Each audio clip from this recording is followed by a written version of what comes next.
And I asked her, how do you feel when you think about this beautiful being in your world not being here anymore? And she said, I feel empty. And then I asked her, do you think and feel there is a connection between the amount of food that you've been trying to consume and eat and this empty feeling, this emotionally empty feeling? And she said, yes, 100%.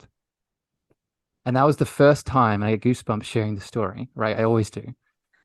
That was the first time she'd made that connection. That was the first time she'd actually paused for a moment and asked herself emotionally, and I would say spiritually, what do I need? What's going on here? And she got an answer. Welcome, beautiful souls, to season 3 of the Cosmic Love Antenna with your host, Harrison Ma. I invite you on a mystical voyage from the intellect to the soul, delving deep into the mysteries of love's spiritual essence and its divine unfolding. This podcast celebrates the peeling back of heart layers, revealing beautiful, profound lessons, interviews with loving spiritual seekers, and practices and tools to open up your heart to love's infinite wisdom. I'm so excited to have you and grateful that our hearts have connected. Enjoy the show. Good evening, morning, afternoon, magical beings. Welcome back to the show and welcome back to another special rebroadcast episode of the Cosmic Love Antenna. This is a show where I had the pleasure and was invited onto another platform. This time it was Navigating Towards the New Earth with Mel M. Rubin, a fellow guest and friend of the show. And I had the pleasure to dance with her today, talking about all of the loving, emotional steps we take to go deeper into love, balancing our polar energies, and learning to heal at a very mystical and loving level. I would encourage you to listen to the whole episode. Go check out Navigating Towards a New Earth on Apple and Spotify. Really support Mel. And I hope that this chat today brings you some loving grace. Enjoy. Okay, so Harrison, what I really want to start with as the nitty-gritty to start off this episode is your story. Where did you come from, and what has really sparked the trajectory of your life going in this direction as a New Earth leader? So I get asked this question a lot, as most, I think, New Earth leaders, as you call it, do as they step into their power and their gifts and all their beautiful awakenings. And it's funny when you ask it each time, it brings up something new. So if you'd asked me this a month ago, 2 months ago, I would have answered with the following: that I grew up as a very sensitive little boy that was very connected to his divine feminine, connected to his emotions, his feelings, all of his beautiful gifts and a lot of his spiritual essence, to be very frank, and then shut it down and then pushed it down because the world that he grew up in was telling him that as a boy, you're not meant to express your feelings, your emotions, your sensitivities, your feminine essence. So that's how I would have answered the question. And that's all very true and a big part of my story. How I answer it now in this moment when you ask me, I came from something further back. And because I know this is your show and this is your podcast that you're birthing, when I say further back, in the work that I've done with past lives and my own ancestral line, there are a lot of, how should I say, galactic and celestial history behind me.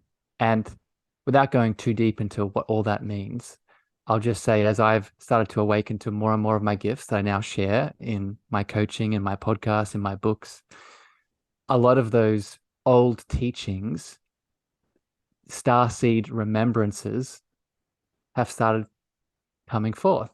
And a lot of that came from my work as a boy. I had all those sensitivities suppressed and the pain that was created.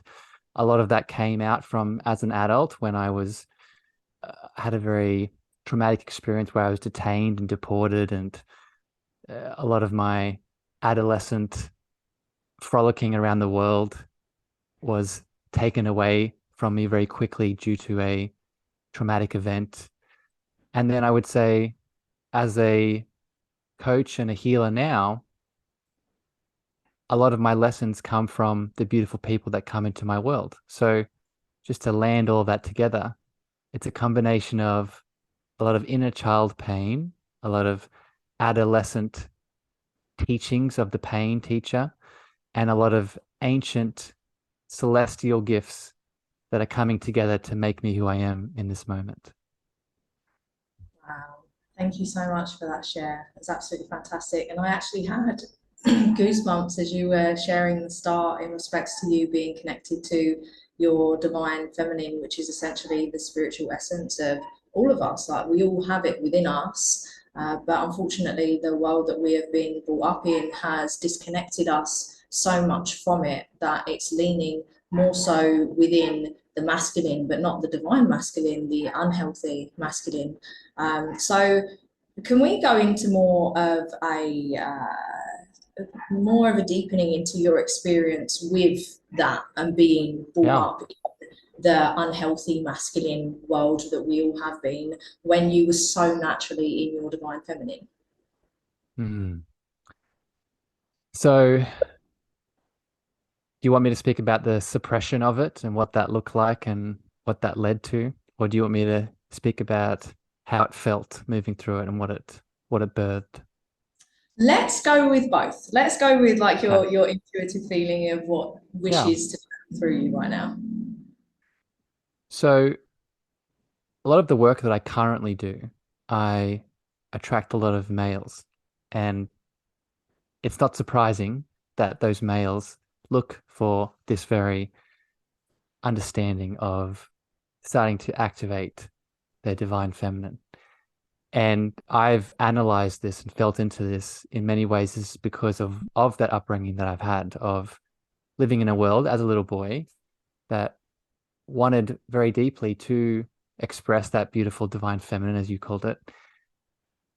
But due to, I grew up in a Catholic culture, religious Catholic culture, due to the media, due to a lot of, social media that was starting to birth, it teaches men that if you go to express that divine feminine, then you are weak or you are less than. Or as a roadblock that I ran into, if you express that divine feminine, you won't attract in a partner. You won't attract in my case, being heterosexual male, you won't attract in a female lover because you're too feminine, right? You're too sensitive. So for me, it led to a lot of suppression, just put very simply. It led to a lot of blocking and ignoring. And it was only very recently in my awakening that I came to the understanding that this is a part of our polarity. This is a part of, I call it your love antenna. Many people call it your cosmic heart or your spiritual essence, as you said. It's just one side of the same coin that we all are. And the degree in which, and this is what I'm seeing now in my life currently, the degree in which we suppress all these things, they don't go away, right? They come out as disease, right? They come out as disease across your mental, physical, and emotional expression. And they display this disease displays itself in your relationships. So just to land here, I see it a lot now currently in my adult relationships. I see these old patterns that I suppressed now turning into karmic, if you want to call them karmic bonds that want to be seen. So that's really what comes up. Wow. Wow. And I keep going back to this divine feminine because as we're talking about it and as I'm listening to you, I keep getting goosebumps. And whenever I get goosebumps, it's like truth chills. This gets to be spoken about. So I really feel like this Um, is a good thing to discuss right now, especially with what we're going through in the world when it comes to the shift in humanity, in really learning how to embody our divine feminine mm, And it's not just the male populace, it's also the female populace because of the patriarchy and women Yeah. getting to catch up to men, especially in the corporate world and working world. We've had to essentially show the men that we are as good as, and really like Mm. embody the masculine within us and forget about the feminine, and really landing into our true gifts as women when it Yeah. comes to our cyclic energies on the monthly basis, when it comes to our moon cycle, and especially with men as well, where you mentioned how they have been trained that if they lean into their feminine and their emotions and their vulnerabilities and all of the good stuff that comes with the feminine, they're taught that they are weak, when in actual fact this is what women are looking for. Not only are women looking to be held by the divine healthy masculine, they are also looking to also feel safe in his divine feminine when it comes to Yeah. sharing the emotions. But then on the other side of that coin, women also get to learn how to hold the man in his divine Yeah. feminine, because women are like, I want to be seen, I want to be heard, like make me feel safe when it comes to my emotions. But then when the man starts crying, and I'm getting goosebumps as I'm saying Yeah. this, when the Yeah. man starts crying and sharing his divinity in his femininity, the woman's like, Mm. no, no. And it's just Yeah. like, we've been trained. It really goes really deep within our conditioning to not accept it, when in actuality that's where everyone's power is in Yeah. the feminine, is in the emotions, because in the feminine that's our true kind of spiritual side of things. That's where we create our Yeah. reality, and also that's where we receive. So like I share this because I mean that's my perspective on everything, and I Yeah. really love to understand your perspective as well. Yeah. Well, I'll lovingly I'll lovingly push back against one of the things you said. And I think this comes from the lack of experience and understanding that we all have with this, like you said, because the divine feminine has been suppressed in an unhealthy way for so long, we don't know what the healthy balance looks like. And you said something, you said the power comes from the divine feminine, and the power comes from the receiving and the activating of this feminine essence. And the slight change I would say is the power comes from the harmony of both, right? I think if we the problem I have with the patriarchy understanding is not that women are being suppressed and that the divine feminine is being suppressed. Of course, that needs to come back into the light. But I think what we are in danger of is because we're so aware now. We're becoming aware, like your this beautiful show and the work that I do. We're highlighting the need for the divine feminine. The danger is that we now go to the other side, right? We become too much in the divine feminine, and now we've suppressed the beautiful divine masculine. So I think the understanding here is we don't want too much of either, right? We want the beautiful harmony of the divine masculine and divine feminine. How I would describe it is you think of the yin and the yang symbol, right? And you think of that beautiful line in between the two. You want to be walking that line, right? You don't want to be only in the black. You don't want to be only in the white. You want to, as much as you can, and this is where true magnetization and attraction comes in. When you're walking that line between the beautiful balance between the divine masculine and the divine feminine. I love that. Thank you for that loving pushback and your perspective on that, because it really does hit the nail on the head. Because we do get seasons within our lives where it suits to fall more into the Mm, feminine and to fall more into the art of surrender and receiving yeah, and the creation. But then there's seasons in our life where it suits to be yeah, more like, all right, let's go. We get to do this. And that's also like a really big part of the manifestation process as well, in which many people tend to forget in their teachings. It's like, oh yes, sit there and do the affirmations and do this and do that, and then they forget Yeah. about the action part of it, which is a very Yes. which is the masculine part of it So too. important. So important. Like I spoke about star seeds at the start of this chat in my introduction, right? And that's that's what I see a lot in the star seed, celestial, a very spiritually awake community. That's beautiful. I love being a part of, but they stay in the starry heights, right? They stay, I call it the monk on the mountain syndrome, right? You stay getting all the beautiful, intuitive, divine feminine downloads, but then you aren't coming back into this 3D reality and manifesting it through your divine action. Yeah, So yeah. it's not an or game here, it's an and game. Yeah, for sure, for sure. And what I've personally realized throughout my journey is like, and specifically like observing the old paradigm way of doing where they're very much in their masculine and it's like work hard, you have to do this, like keep working, keep working, keep working. And I've personally found throughout my journey and my experience of learning how to balance the two is the masculine part of the doing is really important, but once we really learn how to lean into the feminine and have those downloads and those intuitive calls and play and have fun and raise our vibration and all of that stuff, the doing is very important. However, the doing isn't as much as what they talk about in the old paradigm way of thinking. So, what has your experience been with that? I mean, the word that comes up is awareness, Yeah. right? The word that comes up is because the masculine is so burnt out.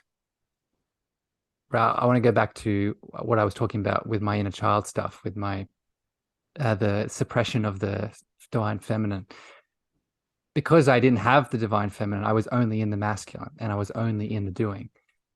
And it led to a limiting belief that I often catch myself still in is I am not worthy, I am not enough, I am not divine, I am not valuable unless I'm doing the things, right? Unless I'm getting stuff done, unless I'm ticking the boxes.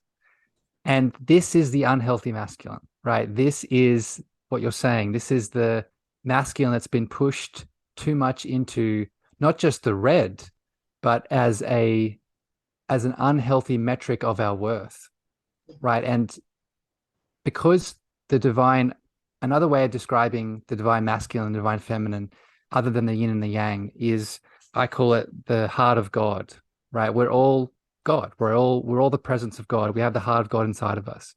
And the heart of God has two sides, right? The masculine and the feminine. Both sides are God, right? So what does that mean to this limiting belief? It means that whether I'm in the masculine doing or I'm in the feminine, as you said, receiving, the being, the stillness, I'm still God. I'm still worthy. I'm still enough. So that's really how I balance the masculine when I get into the unhealthy realms of it. Amazing. I love that. And I'd love to go deeper into uh, your thoughts and feelings about us all being God, because I'm very much on that same page, but I'm sure that Yeah, there are some listeners that are like, what are you talking about, God? I'm not God.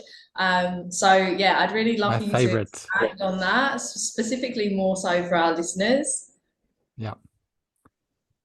Yeah, well, we could do a whole podcast just on this question, and I have on my show. I've done a couple episodes just on this little sentence of I've often referred to it as you're not separate, right? You're not separate to God. So that that sentence of we are all God also connects to my childhood, right? I mentioned before that I grew up in a Catholic religious upbringing, and for all the people listening that have had similar upbringings or have grown up in some sort of religious culture or family or group, all of the Abrahamic religions hold this same limiting belief that I am here and the higher power is there, is in a space and place outside of me.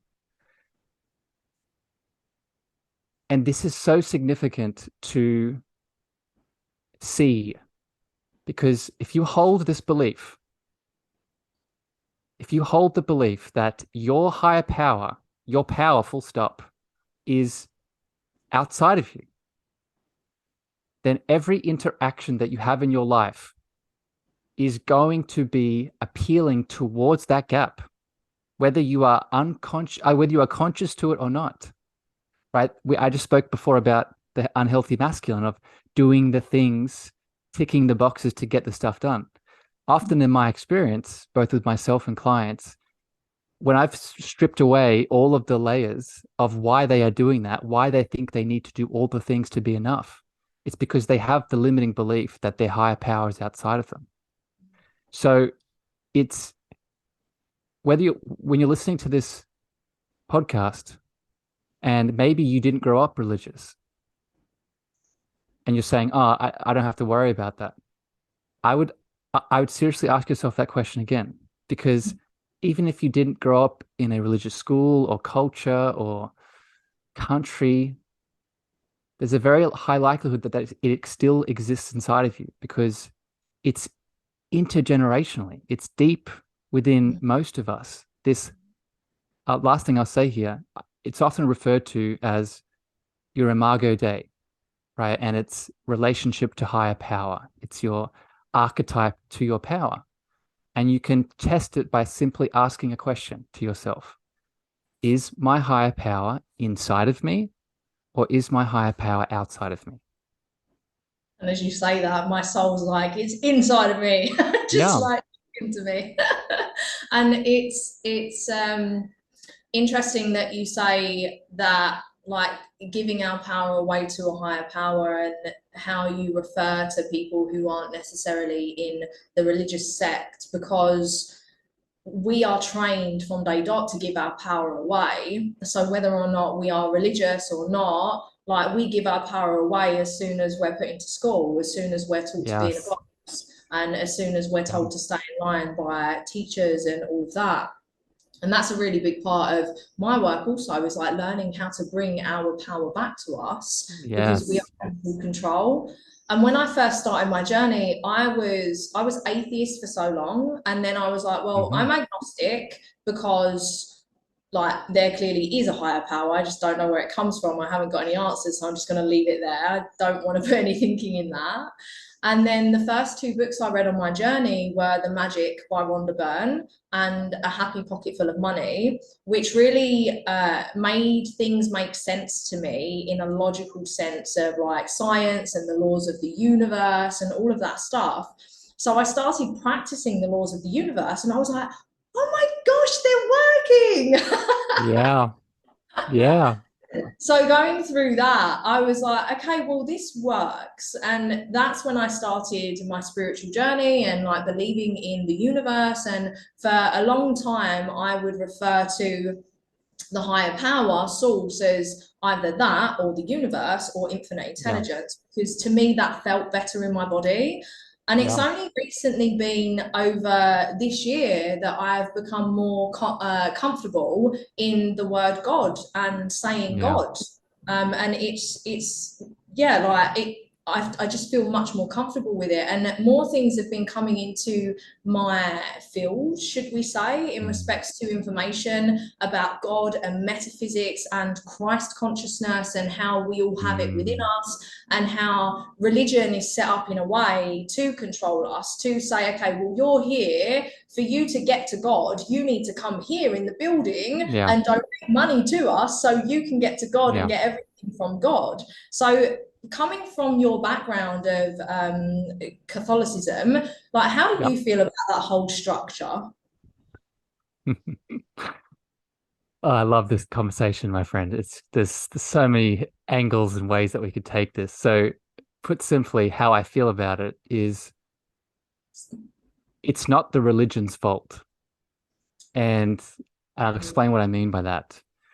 It's so easy for us, and I had a very similar path to you in terms of I was started off Catholic and then I became atheist, and now I'm very spiritually connected and connected to a higher power. My higher power is love in many ways. But what I came to understand as I as my locus of power changed, right? As my locus transferred from the external back into the remembering of the internal, and I looked back at the religious institutions and groups and paradigms, I saw something very significant. And I saw that in all of the world's religions, if you take away all of the fear, which I'll get to in a second, they're all saying the same thing, right? You spoke about Christ consciousness, right? If you look at Jesus and the real teachings of Jesus, a really good book for people listening is I think it's called The Third Jesus by Deepak Chopra. And he explains how there's three versions of Jesus. There's the man that was Jesus. There's the Catholic dogma that was created around the man that was Jesus. And there is Jesus who awakened Christ consciousness, or the God divinity inside of him. So what I'm saying here is religion isn't the problem. Each of the world religions, in my experience, has this beautiful mystical foundation that we have been talking about already. That I'm not special. All the mystics were speaking that I'm not special. The answer that I've awakened, you can too, because if I'm God, you're God. But the problem is that along the way, along the evolution of all these religions, man and its fear seeped in and added in what I call fear consciousness and fear dogma to all of the world religions. So, me as a little boy, you as a little girl, many people listening, walk into these institutions that with the hope of connecting to the mystical foundations, but they're overwhelmed by all of the fear, all of the separation that is there to continue the separation, to continue the what I would call the restructuring of power, right? Giving our power to these groups of people. But it's not the religion, it's the teachings of these people that are causing the separation. I love that. I love that. And adding on to the separation, there's a video that I watched recently, and it explains how the book of the Bible is written to separate us from Yeah. our power within us, to kind of conceptualize it in that way. Mm. And I can't specifically remember the parts of it, but basically the way that it talks about our power and how in control of our reality that we are and how connected Yeah. we are. It's Yeah. spoken about in the book, but as separate subjects and Yeah. separate things. So are you able to expand on that? Have you got any knowledge around that?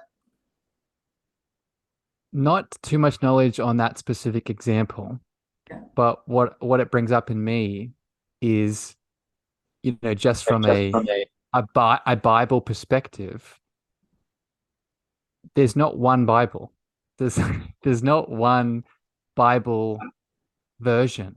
So people listening to this and resonating with what you're saying about it, and like, oh, is that true? But my Bible says something different.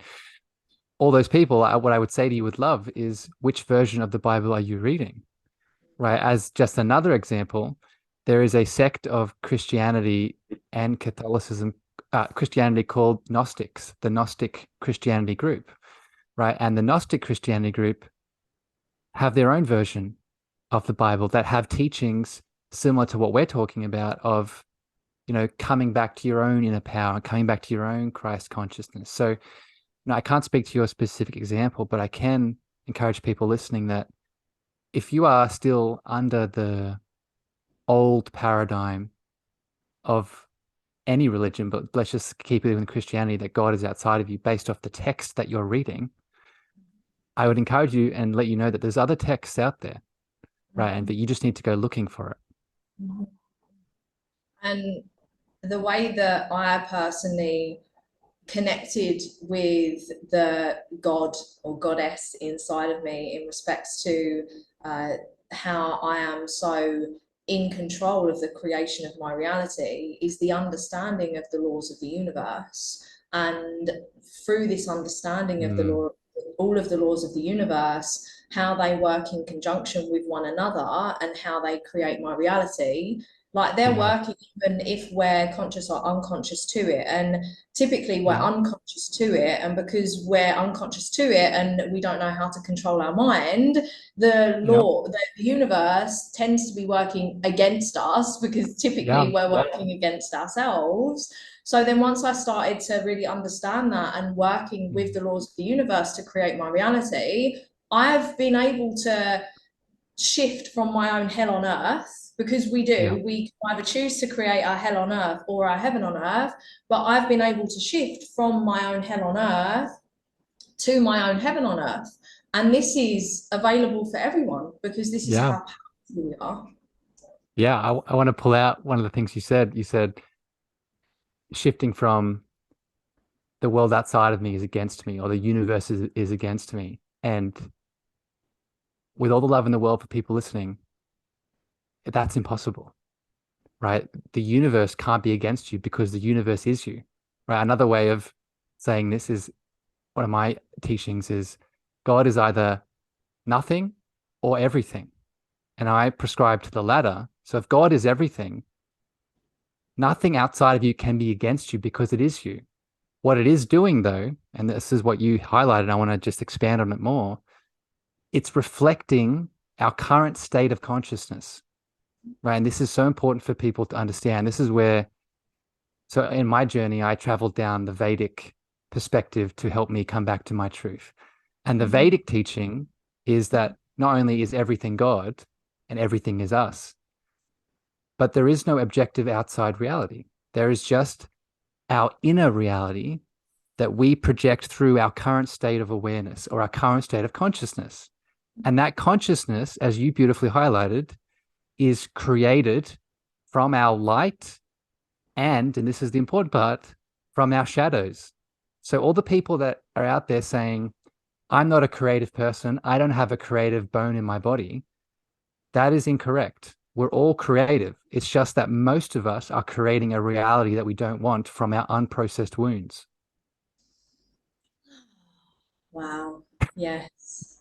And it's so important that we learn how to shine a light on our darkness to find the color in our journey, because there Yeah. is so much color within our journey. And it's my true belief that we all came to this planet for a reason, to support our collective or the planet or the animals or whatever we are uh, pulled towards supporting for the betterment of the future and the creation of this new earth, and the creation of really moving into the love consciousness. And we do that by really understanding, okay, well, where did I come from? What are these wounds teaching me? What's this darkness teaching me? Because my belief is we are a soul having a human experience, and we come to this planet and we choose our family and where we're going to be born and our name, and that, like, even down to the time that we're Yeah. born. And this Yeah. is why we have our astrological shot signs, our human design, our numerology, whatever the Vedic teachings, Yeah. like whatever we are pulled to like delve into deeper to understand ourselves. And once we have that understanding of, okay, well, I chose this life, I am a Yeah. creator. Well, what is the fact that, I'll use my example. What is the fact that my sister never wanted a relationship with me? What is Yeah. that trying to teach me? And Yeah. now I understand, because I've been healing and I'm very like close to like shutting that wound up. But now I understand that I'm here for the sisters because of my wound of not having sisterhood. I'm here for the Yeah. sisters. And we've all got these different reasons why we're Mm. here. And I like what you mentioned earlier is like your belief in the power that you've come back to is love, because really and Mm. truly that is it as well. And I Mm. completely agree with your viewpoint on it. Is everything comes back to love, because under any negative emotion, under any negative experience, there's all love is like this kind of seedling of it that's covered by something, that's covered by Mm. something, because of Mm. our perspective and experience and stories that's happened. So yeah, I'd love for Yeah. you to expand on that. Ooh, I love it. No, I'm just thinking, my friend, as you're speaking, I'm so excited for this podcast journey that you're going on because this chat is igniting me and I'm just projecting all the other beautiful guests you're going to have. So I'm just grateful. So what I would add to that beautiful expression of love isn't just the seedling under under it. Love is the solution. And what I Mm, mean by that is I'll give an example. I'll give the example of what's happened in my life this week as just to be very practical and just to make sure it's clear for everyone listening. I I had a very intimate relationship in my life change unexpectedly, and it brought up a lot of rejection and abandonment wounds and some deep sadness and anger and judgment, all the shadows that you were just highlighting. And I could have very easily, and I did in moments, become those aspects, become the sadness, become the rejection wound, become the abandonment wound, and then project that onto the outside world, onto that person, onto my friends, my family, etc. But if we want to move on from that, if we want to awaken our gifts, as you said, if we want to heal, if we want to step forward in our light, we have to work out, okay, how do I alchemize these shadows? How do I soothe that inner child wound? How do I support that shadow back into the light? And the answer is love, right? And I don't just mean like the airy fairy, compassionate love. Yes, it's that. But I also mean the masculine love of doing the work and the practical devotional soothing of those aspects, right? As an even more practical example, what that might look like is doing a Ho'oponopono prayer, right? I'm sorry, please forgive me, I love you. It might look like breathing into that sadness, that anger that you feel in your body and saying, I love you. It might mean instead of acting from the fear and the pain of those shadows, you ask, what would love do? And then you make that choice instead of from the shadow. So it's using love in a very actionable and soothing way like that. love that. And it brings up the word reparenting for me Yep. because that's what we get to do to really move towards our fullest expression, our highest truth. And the reason that we came here is to reparent ourselves in the way that we needed, that we didn't necessarily get, not because of fault from our own parents. It's, they had traumas that they didn't have the tools to deal with, so they Yep. unconsciously passed it down to us. But the way Yep. that we stop doing that, and the way that we break these generational curses and change the trajectory for our children, is by Yep. learning the tools and taking on the resources from people like yourself and myself and other New Earth leaders to learn how to reparent ourselves. And yes, a part of that is the love, is the understanding, is the compassion, is the acceptance of the feminine aspects of things. But Mhm. then there's also the love in the reparenting of the doing of, Yes. okay, well, if I wish to mold myself into the future vision of myself that I have, I can't just sit here and wait for it. I Yeah. get to step into that version now. So, first Yeah. off, who is that version? And second off, what does that version do on a daily basis? Like, how do they eat? How do they look after themselves? Do they work out? Do they get out in nature? Like, what kind of things are they learning? And by actually doing that, because most of the time people are like, oh, I'd really want that. I really want that. I'd really love that. But they're not doing the things to Yeah. get there because they've been trained for this whole instant gratification way of living, and not been taught the power of the long-term gratification and holding on to that vision, and also the fulfillment in putting the work in. Yeah. Yes. And but I would add to that person that because I agree, cause I see this all the time, as I'm sure you do, people not making that choice to do the work. It's it is that instant gratification and it's a trauma response. And what I mean by that is it's so much easier to stay in the safe, the familiar, the secure of those patterns. Of let's just use one, right? Let's just use the victim, the victim of the person that was rejected, the person that was abandoned. That was me, right? That I experienced this week. It's so much easier for me to stay in the person that feels the sadness, feels the anger, because that gets attention. Right? I was Mm, texting my mum, and she was texting me back and saying, "How can I help you? I love you. I'm here for you. What do you need?" That's energy, right? yeah. That's giving power to the current mask of illusion, of fear, of pain that I have on. So that's going to continue, right? That's why, because I have compassion for these people that are staying in this, because that's why it's continuing. But this is where the courage of the spiritual path comes in, right? The courage to step out into the unknown, right? And that might mean asking for support, right? Hiring a coach, hiring a mentor, hiring that book, doing the thing, and realizing just because it's safe, familiar, and comfortable doesn't mean it's your baseline state, right? Doesn't mean it's your reality where you get to tap into your greatest potential. And the last thing I'll say is, how do we know we're in that? Right? A lot of us are like, okay, but I feel great right now. How do I know I'm in these wounds? How do I know I'm in these shadows, in these masks? Well, my answer to that is look at your life, right? Do you have the relationship that you think you deserve? Do you have the business abundance that you deserve? Do you have the physical health that you deserve? And if the answer is no, there are some things that you need to do. There's some confidence that you need to embody. Yes, yes, yes. I absolutely love that response. Thank you so much for that. And it's really true. Like we get what we are.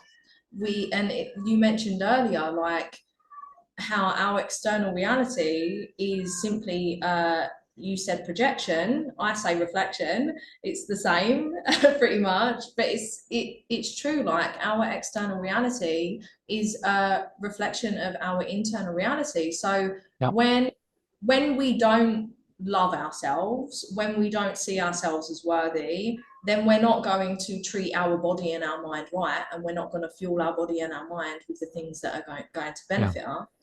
yeah, And when we don't respect and honor ourselves, and when we don't choose ourselves, then we're setting that standard for the relationships in our life as well. Because whatever triggers that we may have, whatever boundaries that we may have, if we're not honoring them and respecting them and communicating them effectively, then the other person, A, is not going to know, and B is going to overstep them. So it's finding that courage, as you mentioned, to really step onto the path of choosing self. And yeah, in my experience and opinion, that is the true spiritual path. It's choosing self over and over and over again yeah, when time is hard, when times especially are hard, and going within and always coming back to love and really yeah, learning to get out of the head, which is where many of us reside, and really learning to understand when the ego's at play and bullying us and saying all of this stuff to keep us in that known and keep us in that familiar, because even if we may be uncomfortable, even if we may get angry and sad and upset, we know we're safe because we're still alive.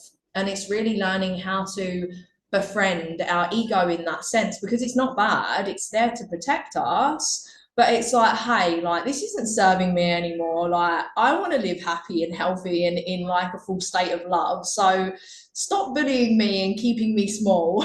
Really learning how yeah, to expand into that love. yeah. And it's beautiful, Mel. That was beautifully expressed. And another image that I would add to this, it's dropping from the head into the heart, as you highlighted, but then bringing that heart back up into the head. And what I mean by that is, as you just wonderfully expressed, the ego is not the problem. It's what we are projecting through the ego, right? In my book, I refer to it as the unhealed ego, right? We want to have an integrated ego. We want to have a balanced ego. We want to have an ego that's expressing our love and our light rather than our unprocessed inner child ancestral wounds, right? So it's dropping from the head into the heart so we can actually come back into what is our greater awareness, our greater state of consciousness. But then once we're in the heart, bringing that love back up into the unprocessed, unhealed ego components that need it. Because this is where spiritual bypassing comes in, right? I see it in myself, right? It's so easy for me. Let's keep using the example that I've experienced this week of noticing an inner child wound of abandonment. And then I'll drop into my meditation, drop into my heart, and I'll feel great. I've connected to my divinity. But then it'll be so easy for me to forget about that inner child wound. I'll just, oh, that didn't happen. I'll just stay here in the bliss.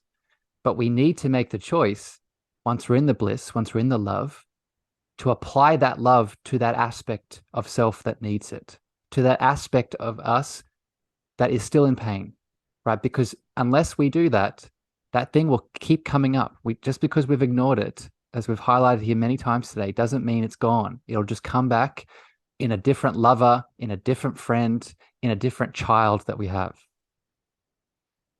I love that. And the lesson will always come until we learn the lesson. It just Yep. keeps repeating. It's the pattern. And that's where the essence of self-awareness gets to come in when it comes to our lives and the patterns that we keep experiencing, whether it be in our career, our relationships, home life, whatever that may be, to really take our power back and say to ourselves, well, I'm the only common denominator in this repeating situation with different people. So, what is it about me that gets to be healed in this? And where do I get to go to do this healing? And typically, from my experience, it comes from childhood between the ages of 7 to around 14 of something that's happened standalone or something that's happened on a repeated level that we get to shift within our body, because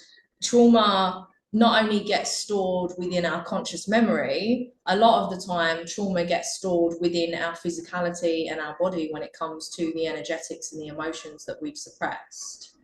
So yeah, what's your experience on that and like shifting the emotions out of our physicality? Oh, again, you're hitting all my beautiful love points here today, my friend. I love it. So first of all, I'd recommend people read the beautiful book. I'll give two books here, actually, two resources.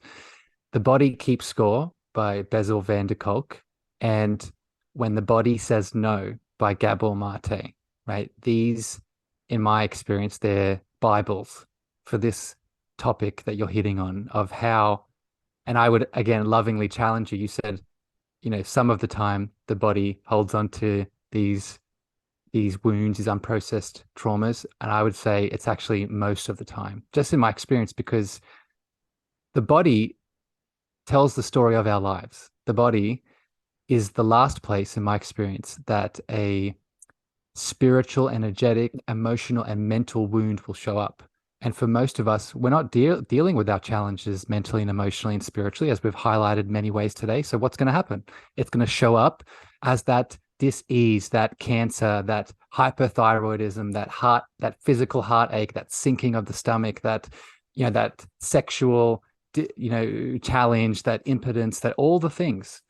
And there's so much we can teach about this, but the important thing to see first is that's not happening to you, right? Each of those physical symptoms is your beautiful body giving you a sign of what is needed, right? It's your body saying, hey, look at me. Look at me so you can come back into what? Come back into balance, right? And this brings up another limiting belief that's so important to see in relation to this is our baseline state is not one of disease. It's not one of suffering. It's not one of chronic issues in any part of our body. Our baseline state is ease. Our baseline state is bliss. Our baseline state is homeostasis. So in reference to the body keeping score with trauma, what this starts to show us is that any physical imbalance is a beautiful invitation to bring in your mindful awareness and ask, what is going on here? What do I need to see? What do I need to feel? What do I need to release? And that's a really good start. Ah, I just love this. This conversation is fantastic, seriously. And it's true, like our body is always giving us messages, whether it be through the physical ailments that we are experiencing or the emotional cues that are coming up. Like the reason that we go into dis-ease is because it's a message from our body or our mind that, hey, something's wrong here, let's come back. And again, we've been taught to give our power away to other people. So straight away, when something comes up, we go to the doctor rather than going within to really kind of Yeah. understand where things are coming from. And don't get me wrong, like the doctor and the Western way of treating, there is a place for it. There is a place for it, but not to the extent, in my opinion, Yeah. that it's happening right Yeah. now. Can I can I share a story, Mel, to highlight this exact thing that you're talking about? It's it's so important that we go to the deeper level, right? And the deeper level, in my experience, is always at least emotional, at best spiritual. And the example that I give here, this is in my book as well. This lady I was working with last year or the year before, she had chronic pain from the amount of food that she was eating. She'd gained so much weight and she didn't understand where it all was coming from. And she was taking all this medication. She was obese, she was overweight, very unhappy. And I asked her the question, I asked her when did this start? When did you notice this weight gain begin? And she said very simply, when my daughter passed away, when the love of my life, my daughter, left this realm. And I asked her in that moment to tune in, right? Like we're highlighting here, to go a bit deeper than the food, the physical layer. And I asked her, how do you feel when you think about this beautiful being in your world not being here anymore? And she said, I feel empty. And then I asked her, do you think and feel there is a connection between the amount of food that you've been trying to consume and eat and this empty feeling, this emotionally empty feeling? And she said, yes, 100%. And that was the first time, and I get goosebumps sharing the story, right? I always do. That was the first time she'd made that connection. That was the first time she'd actually paused for a moment and asked herself emotionally, and I would say spiritually, what do I need? What's going on here? And she got an answer. I created the space and provided the prompts, but it was her knowing, right? It was her intuitive download that she got. So, that story highlights many things. But the thing I just want to express for people listening is it shows that if we just stop for a moment and ask ourselves at the deepest layer, what do we actually need right now? The answer 99% of the time won't be the food, won't be the sex, won't be the drug, won't be the external thing that we're losing ourselves in. It'll be something internally that we can give ourselves. Yeah, definitely. And I just want to highlight what you said there is the answer is within. We all have the answers within ourselves, but because of this training that we've been given to give our power away and to always seek outside of ourselves for the answers and for the guidance, we tend to seek outside of ourselves. Mm-hmm. And this is the power of the space that coaches and mentors and guides give, because yes, there are some coaches out there that mix teaching and guidance into their way of doing things, but it really comes down to having that spaciousness and asking the right questions to bring out the answers that you already have within you. You know you have it, but because of this, well, you may not know you have it, but like really like deeply it's there. But because of this way of living and life that we've been going through, this fast pace, like go, go, go, do, we don't slow down to go within. We don't slow down to think. And this really is that's the spiritual path. It's like slow Yeah. down, go within, ask yourself the questions, meditate, just chill out, rest. It doesn't. There's a song I recently, a couple of days ago, I went to a friend's birthday gathering. We were singing around the fire, and amazing, beautiful, brilliant musicians and artists came out and shared their song, very heart-centered songs. And one of my brothers, it's actually the birthday boys. I'm going to bring him out on. I'm going to bring him out on the podcast later. But he sang a song, and part of the lyrics was, "It doesn't have to be this hard. Everything's okay when it comes straight back to the heart." And that's Yeah. it. Yeah. Yeah. One of the Another book I'll throw out for people. I love empowering people with resources and books to read because it's not about us, it's about empowering you, as you're saying. Another book is called two books by Deepak Chopra, Abundance and Affluence. Very similar name, but just look up Abundance and Affluence, two separate books, same idea. And in the book on affluence, Deepak Chopra describes the many characteristics of the unified field of love that we are, or the quantum field, or the one mind, which is God, another name for God that we've been speaking about. And he gives all these characteristics. And one of the characteristics, in reference to what you're saying, is simplicity, right? One of the baseline states of our deepest essence is simplicity, right? So whenever you find your moment, you're in a moment of you're pushing uphill, right? Life feels so hard, it feels so difficult, things keep going wrong. It's in that moment you can remind yourself you're not on your soul path, right? You're not connected to your presence. You're doing something because you think you should, or someone said something and now you're trying to create this ego mask. So just the surrender of that taps you back into your actual essence. Yeah, and this is the beauty of really coming home to ourselves and understanding our true essence underneath the masks and underneath the expectations and underneath the layers of societal and cultural conditioning.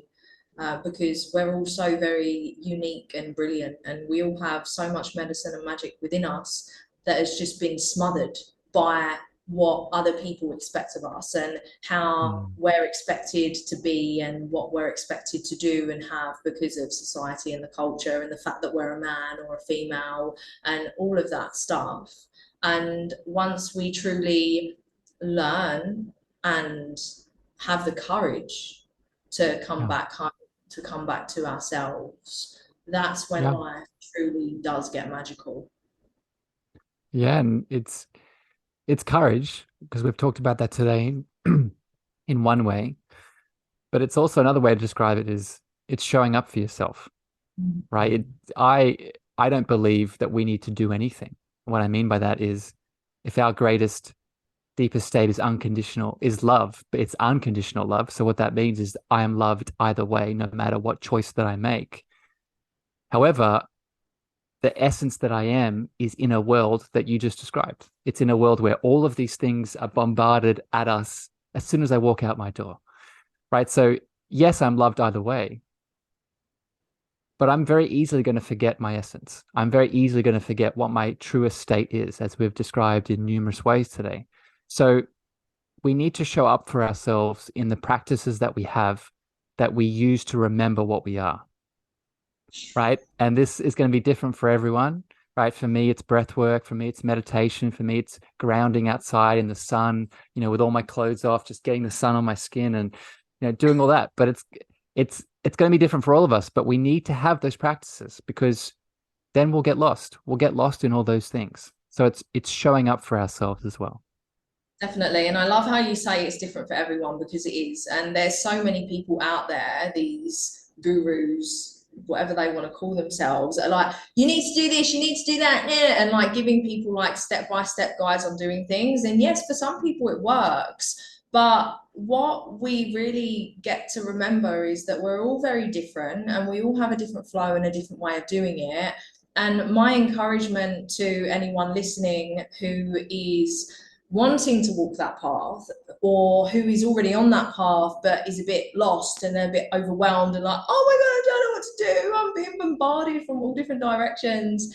Is really feed into what feels good for you and understand that throughout your growth and throughout your deepening into self, the seasons are going to change and you're going to incorporate different things into your practices. Like 2 years, I don't even think a year ago, I didn't have an altar a year ago. Now I have an altar and I go to my altar every day. Yeah. And like there were points in my journey because of the way that my life was where my morning routine was just 15 minutes. Whereas now my morning routine can be anywhere between like 1 to 3 hours, depending on how I feel Mm, and the flow within me. But the important thing is that I have a morning routine that incorporates things that resonate with me, that feels good mm, to me. And then when it doesn't feel good, I just don't do it anymore because it mm. doesn't feel good. And I say this a lot. The aim of the game is to feel good. That is the aim. And this is where we all get to go.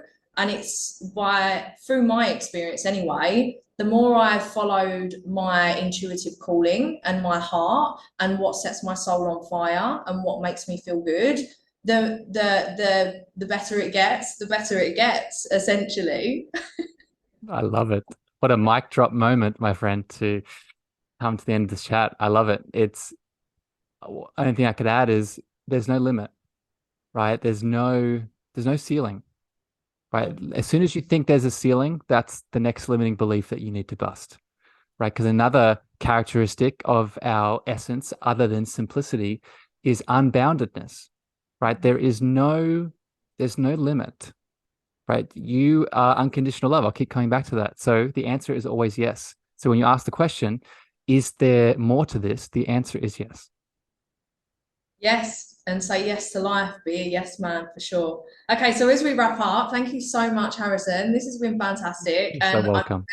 I'm very much looking forward to bringing you back out. I know that that's going to be a thing.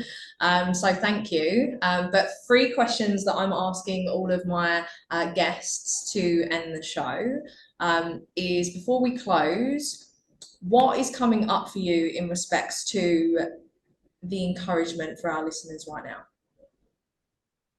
Some final encouragement on top of all of the other beautiful encouragement Yeah. is, oh, okay, I'll share this. This came up before and I'll add it in now. So another little image that I really want to leave people with around this godliness that's inside of us that we've spoken about today is a beautiful puzzle, a giant puzzle with all these beautiful, unique puzzle pieces. And I would describe the awakening process as there's three stages of it. And this was taught to me by one of my mentors.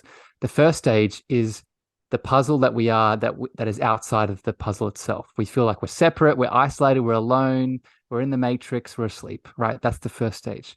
The second stage is the puzzle piece is connected into the oneness, right? That person starts to awake and they're connected and they're part of the bigger picture. They're a part of the allness, the God that is everything. But then the third stage, and this is what I want to leave people with, is seeing that even though that you are a part of the oneness, there is still these individual grooves that is unique to every single person. And this is what I want to encourage people to tune in here to today is what is your uniqueness, right? You aren't here just to be a part of the oneness. You're not just here to be that beautiful, worthy, complete wholeness that you already are. You are here to expand the oneness. You are here to be that unique puzzle piece and add more to everything. So ask yourself that question. What is that moreness that you want to add? Yes, I love that so much. Thank you. That was so beautiful. Next question. What is your vision for the future of this planet and essentially the new Earth that we are navigating towards? I love it. All the big questions. So I would add, so everything I just said, and it's people regaining their sovereignty. And when I say that, I mean in all the ways, right? Through, you spoke before about education, through the finance system, right? I'm going through my own process at the moment of separating myself from the finance system. It is health system regaining back our health sovereignty. It's coming back into our own business sovereignty. So it's, when I visualize the new earth, I see many things, but I see sovereign individuals in their holistic being in all metrics. And I see them as part of local communities that are building newness together, right? As their sovereign little individuals coming together as sovereign communities, adding to Mother Earth and her evolution. Yes, I love that. I love that. And lastly, what is the role that you are playing when it comes to navigating towards the new earth? And how can people find you and work with you? Well, firstly, Mel, I just want to say I'm really grateful for this conversation, and I'm so honored that you messaged me and asked me to be on your show and to be one of your first guests. So thank you for this space, and thank you for this beautiful dialogue today. I see you in your light, and your light brings out mine. So just thank you for that. So my role in many ways is awakening the cosmic love antenna that is each of us, right? And what that means, that is the name of my show, it's the name of my coaching, it's the name of my book that I'll talk about in a second. But very simply, what a cosmic love antenna is that individual puzzle piece that I spoke about a second ago, awakening back into their higher power, which is love, and then radiating their unique frequency of love out into the world. So my role is to be a divine mirror of love, to walk people back home to that truth, right? To walk people back home to activating that truth. And for me, the tools are changing all the time, right? From inner child work to ancestral healing. I do a lot of work with the chakra systems. I do a lot of channeling and meditative journeys. But that fundamental mission will always stay the same. It's walking back people home to that activated love frequency. And if people want to work with me, you can go to Amazon. You can check out my book, Your Cosmic Love Antenna. You can also go to my website, Harrison Meagher, that's Meagher spelled MEAGHER.com. And you can also find me on all social media at Harrison Meagher on all the platforms. Amazing. Thank you so much, Harrison. I'm going to be putting all of your links below in the show notes as well. So if anyone's interested in exploring Harrison's work or contacting Harrison, then the links will be below. Thank you so much, Harrison, for coming out. This has been such an activating and beautiful conversation. I have received many a truth chill over my bodies through your voice and through your channeling, and I'm very much looking forward to bringing you out again. Thank you. It's been a pleasure, Mel. Sending love. Thank you for listening to the Cosmic Love Antenna with me, your host, Harrison. If you gained value or this episode hit your heart, please remember to share this out with a friend, a family member, or a lover. You can also leave your love over on Apple reviews and Spotify star feedback, and this helps me spread my frequency to more souls in need. Finally, if you want to connect with me deeper, want to reach out, interested in coaching, please follow me on Facebook, Instagram, TikTok, and LinkedIn at Harrison Meagher, Meagher spelled MEAGHER. Sending you so much love.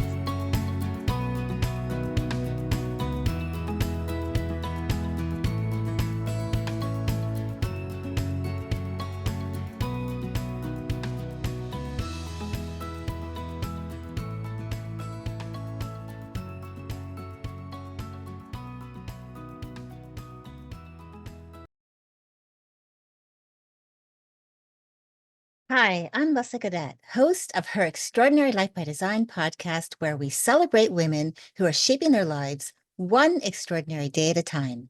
I speak with women from all over the world about what they do and how they are passionately pursuing their dreams and creating meaningful impacts on their communities. So come join us and learn about all there is to learn about these extraordinary women.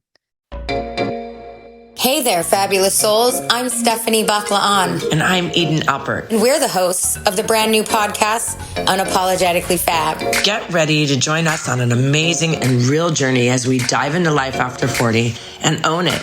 We're all about changing the narrative, leaning into who you are, and living a life by your own design. Join us as we embrace life unapologetically and redefine success. This is Unapologetically Fab, An Electric Cat production. See you there.